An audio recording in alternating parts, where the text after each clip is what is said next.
Piper वादक टिड्डू।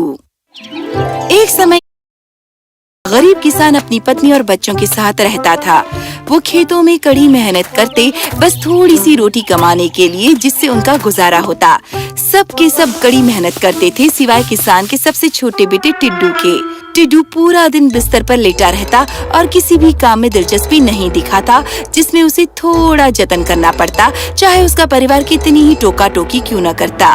यदि टोका टोकी बहुत ज्यादा हो जाती तो टिड्डू जंगल में आराम करने चला जाता, या तो वहाँ वो वृक्षों की सुखद छाया में सोता या फिर अपनी बंसुरी बजाता। एक दिन जब वो अपनी बंसुरी बजा रहा था तब वहाँ से एक व्यक्ति गुजरा। तुम कितनी प्यारी बांसुरी बजाते हो। धन्यवाद। मेरी यही तमन्ना है कि मैं बस बैठकर बांसुरी बजाऊं और जीवन भर में रत्ती भर काम ना करूं और इस पूरे राज्य में सबसे अमीर व्यक्ति बन जाऊं। कोई भी सपना सच नहीं होता जब कोई बेकार रहता है नौजवान। आज तक कोई भी ऐसा व्यक्ति नहीं हुआ जो बिना काम के अमीर बना हो। पर मुझे काम करने से नफरत है। तो तुम अपनी बांसुरी या पाइप पर अपने आसपास के लोगों के लिए संगीत क्यों नहीं बजाते? मेरे पास कोई पाइप नहीं है और उन्हें खरीदने के लिए पैसा भी तो नहीं है। फिर अपनी बांसुरी बजाओ, जल्दी ही तुम्हारे पास इतना पैसा हो जाएगा कि तुम पाइप खरीद सकते हो। तो टिड्डू ने अपने गांव वालों के लिए बंसुरी बजाना शुरू किया। वो इतनी सुंदरता से बजाता था कि लोग खुशी खुशी उसकी टोकरी में पैसा डाल देते थे और जल्दी ही टिड्डू के पास इतना पैसा हो गया कि वो पाइप्स का एक शानदार सेट खरीद सके। वो पाइप्स बंसुरी से भी अच्छी बजाता था और वहाँ आसपास के 20 गांवों में से कोई ऐसा गांव नहीं था जहाँ लोग शादियों और अन्य समारोहों में बजाने के लिए टिड्डू को ना बुलाते हों। टिड्डू, हमने कभी भी अपने जीवन में इतना मधुर संगीत नहीं सुना। मुझे ऐसी कोई भी रकम नहीं पता जो तुम्हारी इस कला के लिए उचित होगी, पर फिलहाल अपनी इस कला के लिए ये 1000 सोने के सिक्के स्वीकार करो। धन्यवाद हुजूर।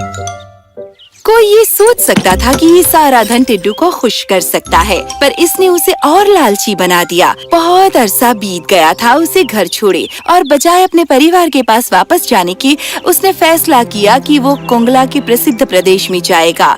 तो कहा जाता है कि कुंगला में लोग इतने धनवान हैं कि 50 राजाओं को मिला लो तो भी उनके पास ज्यादा धन होगा। मेरा सारा पैसा कहाँ गया?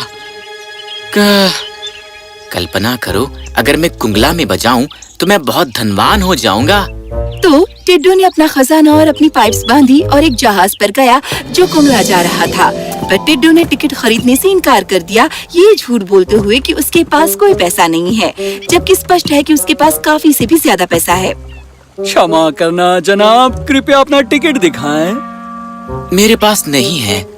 क्षमा करना, बिना टिकट के मैं आपको अंदर नहीं जाने दे सकता। मैं एक गरीब आदमी हूँ, अगर खरीद सकता तो जरूर खरीद लेता। क्षमा करना। जहाज पर एक नाविक टिड्डू को जानता था। उसने उसे अपनी पाइप्स बजाते सुना था। उसने छुपकर उसे बुलाया। इधर आओ। क्या तुम वो प्रसिद्ध पाइप वादक हो? हाँ। तुम्हारे पास ज्यादा पैसे होने चाहिए थे टिकट खरीदने के लिए, क्योंकि मैं ये जानता हूँ कि तुम कितने अच्छे वादक हो। मैं तुम्हें अंदर आने दूंगा। रात को तुम्हें पानी में कूदना होगा और जहाज के पीछे तैरना होगा। मैं कैप्टन से ये इंतजाम करवाऊंगा कि वो तुम्हें ऊपर खींचे। तुम्हें कैप्टन को ये बताना होगा कि तुम पूरा रास्ता जहाज के पीछे तैरते हुए आए हो। टिड्डू इतना कंजूस हो गया था कि वो इस अजीब योजना से सहमत हो गया और रात को नाविक के केबिन के बाहर आया और पानी में कूद पड़ा। नाविक चिल्लाया, वहाँ एक आदमी है जो जहाज के पीछे तैर रहा है। वहाँ एक आदमी है जो जहाज के पीछे तैर रहा है और ऐसा लगा है कि वो डूब रहा है। जल्दी करो, रस्सियाँ लाओ और उसे ऊपर खींचो। जल्दी करो। बचाओ, बचाओ। उन्होंने टिड्डू को ऊपर जहाज में खींच लिया। तुम यहाँ कैसे पहुँचे? क्योंकि तुमने बिना टिकट मुझे जहाज में दाखिल होने की अनुमति नहीं दी थी, तो मैं इसके पीछे ही तैरता रहा। मेरी शक्ति क्षीण हो रही थी। अगर आपने मुझे ऊपर न खींचा होता तो मैं निश्चय ही डूब गया होता। तुम यहाँ तक तैर कर आए हो, 8 घंटे से ज्यादा वक्त हो चुका है। मुझे ये पता नहीं था कि तुम कुंगला जाने के लिए इतने बेताब हो। आओ, हमारे साथ यात्रा करो।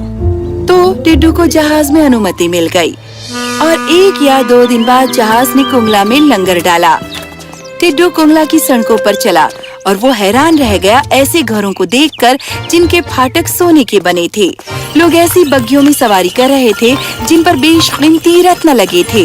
यहाँ तक कि बाजार में साधारण विक्रेता भी राजसी पुरुष, राजकुमार और राजकुमारियाँ लग रहे थे। मैं तो यहाँ खजाना इकट्ठा कर सकता हूँ। आओ, एक बर्तन साफ करने वाला भी कुंगला में 10 गुना उससे ज्यादा कमा सकता है जो कहीं और कोई साजिंदा कमा सके। टिड्डू ने ये सुना और फैसला किया कि यदि एक बर्तन साफ करने वाला एक साजिंदे से ज्यादा कमा सकता है तो वो बर्तन साफ करने वाला बनेगा। उसने अपनी पाइप्स छोड़ दी और खुद के लिए एक शानदार हवेली में नौकरी ढूंढ ली। 1 महीना इस तरह काम करने के बाद मैं तुम्हारी सेवाओं से खुश हूँ। ये रहा तुम्हारा वेतन। 1 महीने में टिड्डू ने उससे 10 गुना ज्यादा कमा लिया था जो वो 1 महीने में कमा सकता था। पर जितना ज्यादा पैसा टिड्डू को मिलता वो और ज्यादा चाहता। वो इतना लालची और कंजूस हो गया था कि उसने नए कपड़े बंद कर दिए और उसके पुराने कपड़े घिस गए और फट गए। एक दिन उसके मालिक ने ये देखा। बर्तन साफ करने वाले, बेहतर होगा कि जाकर नए कपड़े खरीदो, अन्यथा तुम्हें ये घर छोड़कर जाना होगा। मुझे अपने घर में ऐसे नौकरों की जरूरत नहीं जो इतने दरिद्र लगते हैं। लोग ये सोचेंगे कि मैं तुम्हें अच्छा पैसा नहीं देता हूँ और इसकी मैं नौबत नहीं आने दूंगा। जब टिड्डू ने देखा कि उसके मालिक ने उसे इस तरह धिक्कारा है तो उसका हृदय दुखी हो गया। वो उस प्रशंसा और इज्जत को तरसने लगा जो उसे कभी अपने गांव में हासिल थी। उसने शहर की झील के पास जाकर अपने दुखी हृदय को राहत देने की कोशिश की। जब वो बैठा हुआ था और पानी को घू रहा था तो एक जाना पहचाना चेहरा उसमें प्रतिबिंबित हुआ। टिड्डू ने ऊपर देखा। ये वही आदमी था जिसने उसे सलाह दी थी कि संगीत बजाना शुरू करो। तुम? ओह, तो मैं तुम्हें याद हूँ। पैसों के लिए तुम्हारी भूख ने तुम्हारे मन से मेरी स्मृति मिटाई नहीं। मेरे पास बहुत पैसा है पर मैं तरस रहा हूँ आदर के लिए। बर्तन साफ करने वाले के रूप में तुम कैसे खुश रह सकते हो जबकि तुम्हारा हृदय संगीत में है? तुमने उस हुनर को त्याग दिया जिसका तुम्हें वरदान मिला था बस कुछ अतिरिक्त सिक्कों के लिए। ये आदर की कमी नहीं है जो तुम्हें दुखी कर रही है, बल्कि ये तुम्हारा लालच है। मुझे क्या करना चाहिए? तुमने एक बार मुझे राह दिखाई थी, कृपया एक बार फिर से राह दिखाओ। राह वही है, पैसों के लालच को भूल जाओ और फिर से बजाना शुरू करो, पर अपने प्रदर्शन के लिए पैसा मत मांगना। तुम देखोगे कि तुम्हें अच्छा इनाम दिया जाएगा। पर मेरा रियाज छूट चुका है। मुझे नहीं पता कि मैं उतना अच्छा बजा पाऊंगा या नहीं जैसा पहले बजाता था। तुम कितने बदकिस्मत हो कि तुमने वो सुंदर प्रतिभा जाया कर दी जो तुम्हें मिली थी। रियाज करो, मुझे यकीन है कि तुम उतने माहिर हो जाओगे जितने माहिर पहले थे।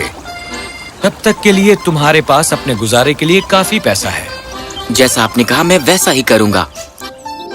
तो टिड्डू वापस अपनी पाइप्स पर रियाज करने लगा और ज्यादा देर नहीं हुई कि वो पहले की ही तरह माहिर हो गया, या यूं कह लो कि वो पहले से भी बेहतर हो गया।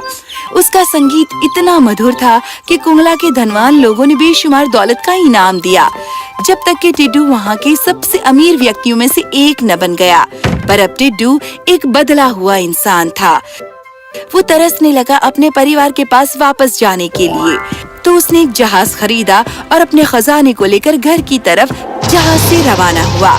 पर अफसोस, जहाज एक भयंकर तूफान में फंस गया और डूब गया और वो साथ ले गया टिड्डू की सारी दौलत। खुदकिस्मती से टिड्डू बच गया और एक अजनबी द्वीप पर बहकर आ गया। ये मैं कहाँ हूँ? क्या तूफान में मेरा सब कुछ खो गया है? टिड्डी को भूख लगी थी और वो द्वीप में खोजबीन करने लगा ताकि खाने को कुछ मिल सके। तो जल्दी ही एक वृक्ष के पास आया जो सेबों से भरा था और एक जिसमें हेजलनट के गुच्छे लगे थे। उसने दोनों ही तोड़े क्योंकि वो बहुत भूखा था। वो वापस समुद्री तट पर गया अपना भोजन करने के लिए। पर जैसे ही उसने सेब के कुछ निवाले खाए, उसका नाक इतना लंबा हो गया कि वो तकरीबन उसके पाँव को छूने लगा। ये क्या है? क्या मुझे इसी तरह जीना होगा? चक्कर खाते खाते उसने हेजलनट पर झपटा मारा और कुछ निगल लिए। उसे राहत मिली ये देखकर कि उसकी नाक फिर से ठीक हो गई। ये तो जादू के फल हैं। कम से कम मैं यहाँ भूखा नहीं मरूंगा। मुझे मेरे खजानों की परवाह नहीं है, क्योंकि मैंने देखा है कि पैसा जीवन को आरामदेह बना सकता है, पर हृदय की पीड़ा से छुटकारा नहीं दिला सकता है। काश कि मेरे पास बजाने के लिए मेरी पाइप्स होती। अचानक आकाश गड़गड़ाहट से गूंज उठा और टिड्डू ने उस आदमी का चेहरा आसमान में देखा। टिड्डू, मैं बहुत खुश हूँ कि आखिरकार तुमने सीख लिया कि जीवन में सबसे महत्वपूर्ण क्या है, और ये कि तुम अपनी दौलत खोकर भी उदास नहीं हो। इसलिए मैं तुम्हें तुम्हारी पाइप्स वापस करता हूँ। जल्द ही तुम बचा लिए जाओगे। रिवेरा के राज्य में एक राजा है। वो बहुत ही जिद्दी है और वो ये सोचता है कि वो और उसका परिवार इस धरती पर सबसे सुंदर लोग हैं। उसने लोगों को जेल में डाल दिया सिर्फ इसलिए उसने सोचा कि वे जरूरत से ज्यादा सजे धजे हैं। ये सेब और नट्स इस्तेमाल करो उसे सबक सिखाने के लिए, और वापस जाने के लिए पर्याप्त कमा लो। टिड्डू ने जल्दी जल्दी 2 टोकरियां बनाई। उसने एक भरी सेबों से और दूसरी नट्स से, और इंतजार किया। जल्दी ही उसने देखा कि कुछ फासले पर एक जहाज आया। टिड्डू ने उस जहाज को हाथ हिलाया और उसे बचा लिया गया। जहाज ने एक राज्य पर लंगर डाला जिसका नाम था रिवेरा। टिड्डू ने खुद का भेष कुछ इस तरह बदला कि कोई भी उसे पहचान न सके। उसने सेबों की टोकरी ली और वो महल में गया। ताजे स्वादिष्ट रस भरे मीठे सेब सूरज की तरह सुनहरे, ताजे स्वादिष्ट रस भरे मीठे सेब सूर की तरह सुनहरे। अब रसोइया सेब ही तलाश रहा था शाही परिवार के लिए एप्पल क्रम्बल बनाने के लिए। तो उसने टिड्डू को बुलाया। यहाँ सेब बेचने वाले, क्या तुम्हारे पास सेब इतने ज्यादा उम्दा हैं कि जो राजा को परोसे जा सकते हैं? ओह, तुमने इनसे बढ़िया सेब कहीं नहीं देखे होंगे। तुम खुद ही देख लो और तसल्ली कर लो। ये असाधारण तौर पर अच्छे लगते हैं। ठीक है, मैं पूरी की पूरी टोकरी खरीद लूंगा। टिड्डू ने जल्दी जल्दी पैसा लिया और वहाँ से भाग खड़ा हुआ कि कहीं ऐसा न हो कि रसोइया खुद सेब का निवाला खाने की कोशिश करे। कुछ दिन बीत गए और टिड्डू ने धैर्य पूर्वक इंतजार किया। जल्द ही वहाँ अफवाहें फैलने लगी कि शाही परिवार बीमार हो गया है। फिर एक दिन वहाँ एक घोषणा हुई। सब लोग सुनिए, महल से एक खास संदेश है। शाही परिवार एक अजीब सी बीमारी से ग्रस्त है जो एक सेब से निकली है। बीमारी से उनके जीवन को कोई खतरा नहीं है, पर ये अजीब है, इसने उनके नाकों पर प्रभाव डाला है। जो कोई भी उनके लिए दवा ला सकेगा उसे इनाम मिलेगा, उसे आधा राज्य मिलेगा। टिड्डू ने ये सुना। उसने नट्स का पाउडर बनाया और खुद का भेष बदला एक वैद्य के रूप में। वो नट्स लेकर महल में गया। मेरे पास राजा की बीमारी का इलाज है। पूरा परिवार इसके 5 चम्मच भर कर खाए और कल तक वो ठीक हो जाएंगे। और बेशक शाही परिवार को उनकी लंबी नाकों से निजात मिल गई और राजा ने टिड्डू को उसका इनाम दिया। तुमने मुझे चंगा किया है और मैं इनाम के अपने वादे को पूरा करूंगा, पर मैं तुम्हें अपने आधे राज्य से कुछ और ज्यादा देना चाहता हूँ। तुम्हारी क्या इच्छा है, बताओ। हुजूर, मैंने सुना है कि आपने लोगों को जेल में डाल दिया है, वो भी सिर्फ इसलिए क्योंकि वो बहुत सजे धजे थे। उन्हें मुक्त कर दीजिए महाराज। हाँ बेशक, मेरी जिद अभिजात्य और सजे धजे दिखने की हमेशा के लिए विनम्र हो गई है, और मैंने पहले से ही ये कह दिया है कि ये सब कैदी आजाद कर दिए जाएं। और मैं क्या कर सकता हूँ आधा राज्य देने के अलावा, बताओ। मुझे आपका आधा राज्य नहीं चाहिए महाराज, बस मुझे एक जहाज दीजिए ताकि मैं जहाज से घर जा सकूं और इतना पैसा कि 1 एकड़ जमीन खरीद सकूं। ठीक है। तो राजा ने टिड्डू को अपने बेहतरीन जहाजों में से एक दिया और उसे खजाने से इतना भर दिया कि टिड्डू घर गया। उसने एक बड़ा जमीन का टुकड़ा खरीदा, उस पर एक हवेली बनाई और अपने परिवार के साथ राजी खुशी रहा। अपनी पाइप्स बजाते हुए उसने अपना धन जरूरतमंदों से साझा किया और फिर कभी आलसी न रहा। धन और सुंदरता नष्ट हो सकती है, पर प्रतिभा और मेहनत आपको कभी नहीं छोड़ेगी।